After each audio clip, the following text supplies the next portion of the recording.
में दोनों आंखें बंद, प्रथम तीर्थंकर आदिनाथ भगवान की वंदना करते हुए आज अपन सब कुछ नया लेके फिर से विचार करते हैं। आदिम तीर्थंकर प्रभु आदिनाथ मुनिनाथ, आदि व्याधि अगमग मिटे तुम पद में मम मात। चरण शरण है आपके तारण तरण जियाज, भवदधि तट तट ले चलो करुणा कर जिन राज। आदिम तीर्थंकर आदिनाथ भगवान की जयकारा सबको बोलना है। बोले संत शिरोमणि आचार्य गुरुवर विद्यासागर जी महामुनिराज की, पूज्य मुनि श्री 108 दुर्लभ सागर जी महाराज की।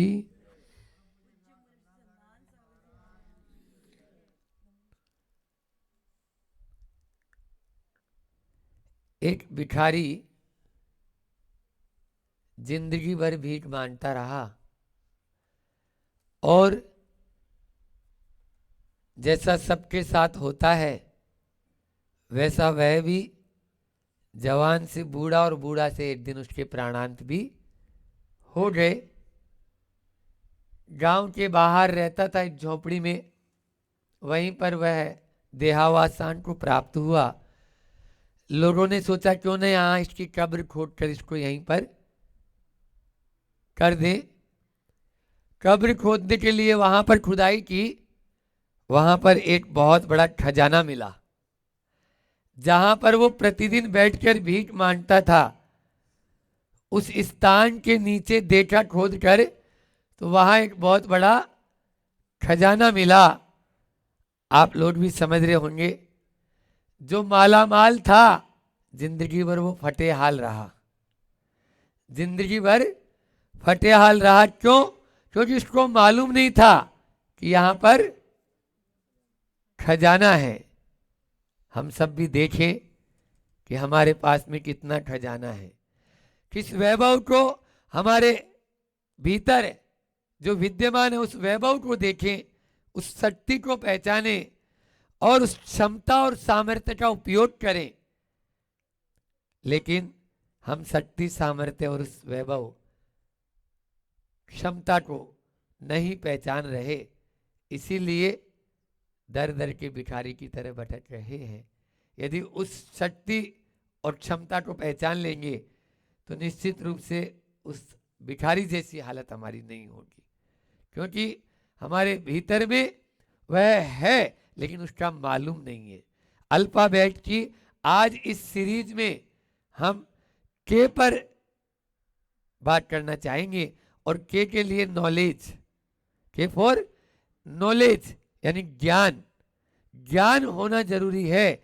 ज्ञान ही इस भाव को मिटाने वाला है। इंसान जानता तो है लेकिन वो केवल कलेक्शन ऑफ इंफॉर्मेशन। आज शिक्षा के माध्यम से भी जो पढ़ाया जा रहा है वो यही पढ़ाया, चाहे फिजिक्स हो, चाहे केमिस्ट्री हो और चाहे मैथमेटिक्स हो। उसमें वो चीज नहीं पढ़ाई जा रही कि जानने वाला कौन है, उसको बताया ही नहीं जा रहा है। बाकी दुनिया की पूरी बातें बताई जा रही है, उसको सब कुछ पढ़ाया जा रहा है। एक से पूछा, क्यों भैया तुम भारत के बारे में जानते? भारत के बारे में क्या महाराज, हम तो पूरा ग्लोब के बारे में जानते हैं, हम विश्व के मानचित्र के बारे में। अरे विश्व नहीं, हम अंतरिक्ष के बारे में भी जानते हैं और पाताल के बारे में भी जानते हैं। और लोग वीडियो दिखाते हैं आके, मुझे तो हंसी आती है उन पर भी। कोई बोलता है 2 चंद्रमा, कोई बोलता है 2 सूरज है, कोई बोलता है इधर से जाए तो ऐसी रोड मिलेगी, उधर से जाए तो ऐसी रोड मिलेगी। उसको अपना एड्रेस मालूम नहीं, बाकी सबका एड्रेस मालूम है। ये आज के इंसान की हालत है। सबको जाना पर उस जानने वाले को नहीं जाना, तो सारी की सारी हमारी यात्रा अधूरी है। आइंस्टीन दुनिया का सबसे बड़ा वैज्ञानिक मरणासन्न था, उसके चारों ओर उसके शिष्य मंडली खड़ी थी। शिष्यों ने हाथ जोड़ के गुरु से निवेदन किया, गुरुवर कोई खोज अधूरी तो नहीं रह गई, कोई खोज अधूरी तो नहीं रह गई। आइंस्टीन ने कहा, हाँ मेरी खोज अधूरी रह गई। अरे आपने तो इतने बड़े बड़े आविष्कार किए हैं, आपकी कौन सी खोज अधूरी हो सकती है? एक शिष्य ने जब ऐसा पूछा, तुरंत आइंस्टीन ने कहा, मेरी खोज, उस खोज के आगे सारी खोजें अधूरी ही है, क्योंकि आज तक मैंने उस खोज करने वाले की खोज नहीं की। खोज करने वाले की खोज नहीं की, इसलिए मेरी सारी खोजें अधूरी है। हमको भी ये देखना है कि खोज करने वाला कौन है। विडंबना है कि सबको जानने वाला अपने को नहीं जान पा रहा। सबके मोबाइल नंबर मालूम है, अपना ही नंबर मालूम नहीं है उसको। बाहर के तो सारे सबके मोबाइल नंबर उसके पास में है, पूरा भरा हुआ है उसमें, लेकिन अपना नंबर उसमें सेव भी नहीं है, याद ही नहीं है। क्या करें? तो यह है ज्ञान के माध्यम से, नाणम पयासम, ज्ञान प्रकाशक है। हमारी भारतीय संस्कृति अंधकार से ज्ञान की ओर जाने वाली है। उजाले को इसीलिए नमन करते हैं। हमारे ढलते सूरज को प्रणाम नहीं है, उठते हुए सूरज को प्रणाम है। ज्ञान समान न आन जगत में सुख को कारण। कल मैंने प्रवचन में वीरदिल में भी कहा था कि जात न पूछो साधु की, पूछ लीजिए ज्ञान। जात न पूछो साधु की, पूछ लीजिए ज्ञान। और मोल करो तलवार का, पड़न रहन दो म्यान। म्यान को एक तरफ दो, आप तलवार का मोल करो। बस आपको साधु को देखो, साधु का भेष देखो, साधु का ज्ञान क्या है। साधु अपने भीतर में है या बाहर में है, रुपया पैसा टका में है या वो अपनी आत्मा में डूबा है, वो किसमें तपश्चर्या कर रहा है या केवल मात्र अपना जो है मठ या आदि कुछ भी बना रहा है, ये पहले देख लो। बस साधु के पास में ज्ञान का मतलब यहां पर उसी ज्ञान से लेना है, नॉलेज, ज्ञान, और वो भी भीतरी ज्ञान होना चाहिए। ज्ञान ध्यान तपोरटस तपस्वी से प्रशस्यते।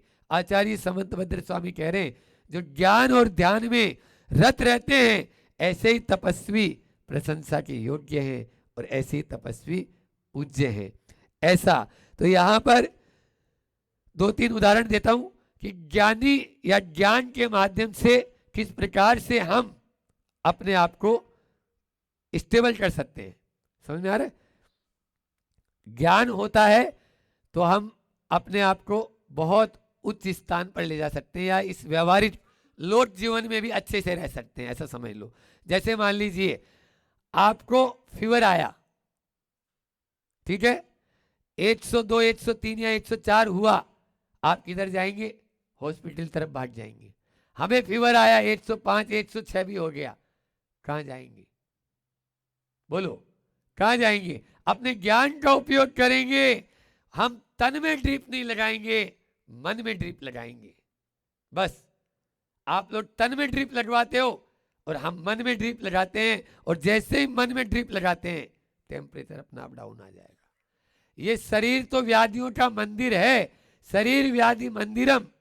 आचार्य वादिवराज हुए हैं और वो आचार्य वादिवराज को कुष्ठ रोग हो गया, शरीर में पूरा कोढ़, लेकिन आत्मा के अंदर वह ध्यान करने वाले बोलते हैं कि कुष्ठ रोग हो सकता है, कष्ट नहीं हो सकता। शरीर में कुष्ठ रोग हो सकता है, लेकिन कष्ट तो तब होगा जब हम मानेंगे, जब हम समझेंगे, जब अनुभव करेंगे। अन्यथा कुछ भी नहीं। अंजना सती, अंजना हुई और 22 वर्ष तक पति मुंह से नहीं बोला। आज तो 22 दिन नहीं बोले तो तुरंत दरवाजा खटखटाने लग जाएंगे वकील साहब जी का, ये स्थिति। लेकिन वो जानती थी, ज्ञान का उपयोग किया। पति की कोई गलती नहीं है, गलती मेरे अपने कर्मों की है। मैंने जैसा कर्म किया था उसका फल मुझे मिल रहा है, इसलिए सामने वाले को निमित्त पर दृष्टि मत डालो, उपादान को देखने की कोशिश करो। हमारी स्थिति ऐसी है कि जैसे वो मान लीजिए सामने लाइट है और उस लाइट का स्विच किसी ने ऑन किया, जल गई, ऑफ किया, बुझ गई, बस हम भी, कोई हमारी यदि प्रशंसा कर दे, दो शब्द कह दे, हम खिल उठते हैं, और कोई हमारे बारे में दो टिप्पणी कर दे, हम खोल उठते हैं, खोल उठते हैं। बस हम अपने ज्ञान का उपयोग नहीं कर रहे हैं, हम अपना स्विच दूसरों के हाथ में दे रखे हैं। अपना संत कहते हैं अपना स्विच अपने हाथ में रखो, दूसरों को देने की कोशिश मत करो, पूरी बात करना है। अनेक उदाहरण पौराणिक, आप श्री कृष्ण, भगवान राम, इनके उदाहरण देखो। क्या हुआ, जहां राज्याभिषेक होना है वहां पर वनवास जा रहे हैं, और खुशी खुशी सबको स्टेबल कर रहे हैं, सबको मजबूत बना रहे हैं। नहीं, दुखी होने की जरूरत नहीं। क्यों? पिता के वचन जो हैं उनको हमें पूर्ण करना है। ये ज्ञान का उपयोग, इस प्रकार से यदि हम ज्ञान का उपयोग करेंगे तो छोटे से भी, आप देखो आज टेलीविजन पारस चैनल हो, चाहे जिनवाणी चैनल हो, चाहे आर्यन चैनल हो, चाहे आदिनाथ चैनल हो, चाहे अन्य कोई से भी संस्कार चैनल हो, उसके माध्यम से और संतों का भी आवागमन बहुत हो रहा है। हर नगर नगर में संतों का आवागमन हो रहा है, लेकिन फिर भी व्यक्ति की जो दुष्प्रवृत्तियां हैं, व्यक्ति के जो परिणाम हैं, व्यक्ति की जो भावनाएं हैं, वो उतने नहीं बढ़ पा रही है जैसा पहले था। वैसा क्यों नहीं हो पा रहा है? बोलो। क्योंकि ज्ञान तो है, लेकिन ज्ञान का उपयोग सही नहीं कर रहे। आचार्य भगवान कहते हैं ज्ञान प्राण है। हमारे गुरु जी का हाइकू है ये, ज्ञान प्राण है, संयत हो तो त्राण, अन्यथा स्वान, अन्यथा कुछ नहीं है। स्वान की भांति बस दिन रात घूमना, इधर उधर मुंह मारना, भौंकते रहना, बस यही है। तो इसलिए ज्ञान को प्राण बनाने की कोशिश करना चाहिए। हमें पुराने ज़माने में जब अध्ययन कराते थे तो छोटी, जब भी अध्ययन पूर्ण होता उस समय परीक्षा ली जाती थी, ठीक है ना।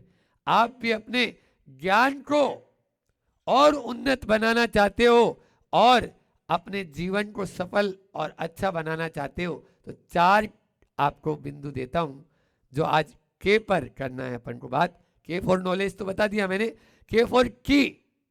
सबसे पहले मैं की ऑफ लाइफ, जीवन की चाबी क्या है, जीवन की चाबी क्या है, उसको पहचानना है। क्योंकि बात ऐसी है, या तो चाबी नहीं है, और चाबी है तो ताले का पता नहीं है, ताले का पता नहीं है। एक बार ऐसा हुआ, एक शराबी शराब पीकर आया और अपने ही घर के दरवाजे में जो है काफी देर से खड़ा है और खोलने की कोशिश कर रहा है, खुल नहीं रहा है। तो ऊपर से पत्नी ने कहा चाबी दूसरी दूं क्या, कहीं गिरा के आ गए होंगे, चाबी दूसरी दूं क्या? बोले चाबी नहीं, दूसरा ताला दे दो। और क्या बोल रहा है? चाबी नहीं, दूसरा। आज के इंसान की ऐसी स्थिति होती है। तो सबसे पहला है की, और उस की को जानने के लिए भी 4 बिंदु हैं कि हमें एक्सपेक्टेंस यानी स्वीकार करना सीखो। अपने जीवन में हम स्वीकार कर लेंगे, दुख हल्का हो जाएगा तुरंत। पहला है एक्सपेक्टेंस, और दूसरा है समझ। हमारी समझ अच्छी होनी चाहिए। यदि अंडरस्टैंडिंग अच्छी होगी तो आपका ज्ञान भी उत्तरोत्तर बढ़ता हुआ चला जाएगा। तीसरा है इग्नोर करना सीखे, नजरअंदाज। बात बात को पकड़ो मत, चिपको मत। चिपकेंगे तो आपका ज्ञान अज्ञान में परिवर्तित हो जाएगा। और उसके बाद में सहनशीलता। हमारे अंदर में जितनी जितनी ज्यादा सहनशीलता होती जाएगी, आप देखो जब मैच होता है ना, मैच स्टेडियम में, तो प्लेयर भी बहुत धूप में है, अच्छी चिलचिलाती धूप है, और दर्शक भी, वहां कोई तंबू नहीं ऊपर, लेकिन सहनशीलता कैसे आ गई? उसने सोचा बस थोड़ी देर की तो बात है, बस थोड़ी देर की बात है, थोड़ी देर में तो घर जाना ही है। 3-4 घंटे या 5 घंटे का जो मैच होता है, बस 4-5 घंटे देख लो। ऐसी अपने अंदर में यदि सहनशीलता आ जाए तो निश्चित रूप से आगे बढ़ सकते हैं। पहला बता दिया मैंने की। दूसरा है कीन। कीन यानी उत्साह। कीन यानी उत्साह, रुचि। हमारा उत्साह, हमारी उमंग, हमारा मतलब यानी जो है ना रुचि जागृत होनी चाहिए, तभी ही प्रवचन का सुनने का लाभ मिल पाएगा। यदि रुचि नहीं है तो कुछ नहीं, बैठे हैं केवल, बैठने खुश नहीं। तो पहला मैंने बोला कि लाइफ की क्या है, उसको ध्यान में रखना है। दूसरा कीन, आपको उत्साह और उमंग अपने जीवन में रखना है, ज्ञान का उपयोग हो जाएगा। और तीसरा है किक, के फॉर किक। किक यानी ठुकराना, किक यानी ठुकराना। आप संसार को ठुकरा दो, नहीं तो कल आपको संसार ठुकरा ही देगा, ठोकर मार देगा। इसलिए जब तक आपकी बुद्धि अच्छी है, अपना घर परिवार छोड़ के संन्यास आश्रम धारण कर लो। 4 आश्रम की बात आती है हमारे यहाँ भारतीय संस्कृति में, और यहाँ बैठे हुए अधिकतर लोग, पहला ब्रह्मचर्य गया, दूसरा बोलो गृहस्थ, वो भी गया। 20-20 साल के मानो तो 40 साल तो हो गए। फिर उसके बाद में वानप्रस्थ, तैयार हो जाओ, 50 की ओर हो, और फिर उसके बाद में संन्यास आश्रम की ओर हमें चल देना है। इसलिए ठुकरा दो, नहीं तो वे लोग महान होते हैं जो पहले ठुकरा दे संसार को, अन्यथा ठोकर खाते रहते हैं। कई लोगों की दुर्दशा हम देखते हैं कि आजा भैया, आज सुबह उदाहरण दिया था मैंने, बोला था कि चल मेरे साथ में स्वर्ग में, तो बोले वहां नाली है या नहीं है, और दूसरा दे देता हूं। एक बार ऐसा हुआ कि एक बार एक जो है घर में एक व्यक्ति को आया, तो जा रहा था कहीं खेत में, तो उस सेठ को बोला तुम कौन? मैं मौत। मौत? अच्छा अभी नहीं, अभी तुम्हारा नंबर नहीं, अभी मैं बाद में जब आऊंगी तुम्हें बता दूंगी और अल्टीमेटम दे दूंगी। ठीक है, 60 कदम भी साथ चल लेता है तो आदमी साथी हो ही जाता है। मौत भी साथी हो गई उसकी। एक दिन बोला चलो तुम्हारा नंबर है, बोले अभी तो बेटा बड़ा ही नहीं हुआ, उसका ब्याह तो कर लेने दो, शादी तो कर लेने दो। अब शादी हो गई, 1-2 साल बाद में आई मौत, अब चलो, बोले बच्चा तो हो जाने दो, एक आध बच्चा तो हो जाए, पोते का मुंह तो देख लूं। पोते का मुंह देख लिया, बोले भैया अब चलो, अब पोता भी तो हो गया।